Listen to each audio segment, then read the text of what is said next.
It was nearly midnight when Ava and her friends finally left the wake.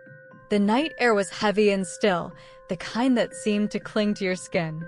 They had gone to pay their respects to a classmate's cousin, someone none of them really knew, mostly because Ava's best friend, Jessa, insisted. "Come on," Jessa said earlier, tugging Ava's hand. "It's just for a while. Free food, and it's not that far." The wake was held in an old house on the outskirts of town. Dim yellow bulbs flickered above the open casket.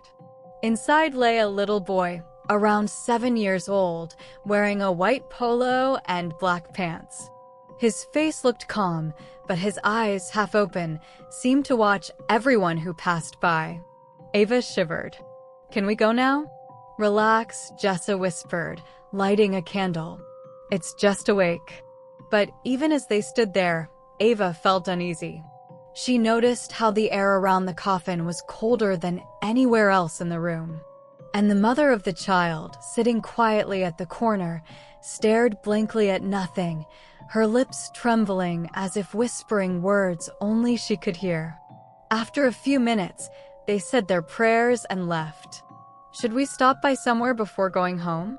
Ava asked, remembering her grandmother's old warning, never go straight home after a wake, especially if you didn't know the dead. But Jessa laughed. "You actually believe that stuff? We're tired. Let's just go."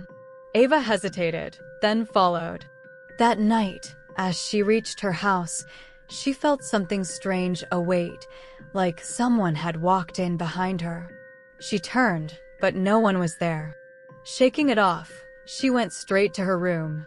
When she turned on the light, her reflection in the mirror didn't move. She froze. Her reflection's head slowly tilted to the side, though Ava hadn't moved at all. The reflection's eyes, dull and gray, stared at her, unblinking. And then, from the corner of the room, a soft giggle echoed. Ava's heart pounded. She turned toward the sound. A small boy stood there, drenched as if pulled out of water. His pale fingers pointed at her mirror. "You took my place," he whispered. Ava stumbled backward, trembling, trying to scream, but her voice wouldn't come out. The boy stepped closer, leaving wet footprints on the floor. His eyes glowed faintly blue. Then, as suddenly as he appeared, the lights flickered, and he was gone.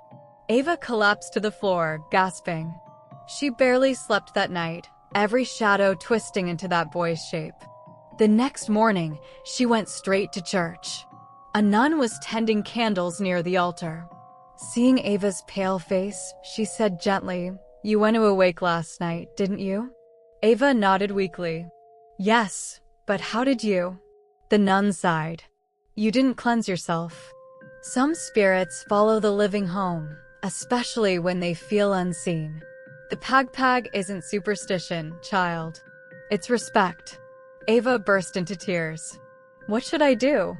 The nun handed her a white candle. "Light this for the boy, and say a prayer that he finds his way. Then never forget, when you visit the dead, leave what belongs to them behind." Ava did as she was told. And from that day on, every time she passed by a funeral, she whispered a silent prayer and made sure never to go straight home again.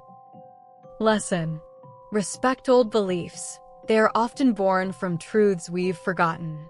Sometimes, what we call superstition is really a warning written in fear, love, and experience. Never mock what you don't understand, because some spirits only need disbelief to find their way in.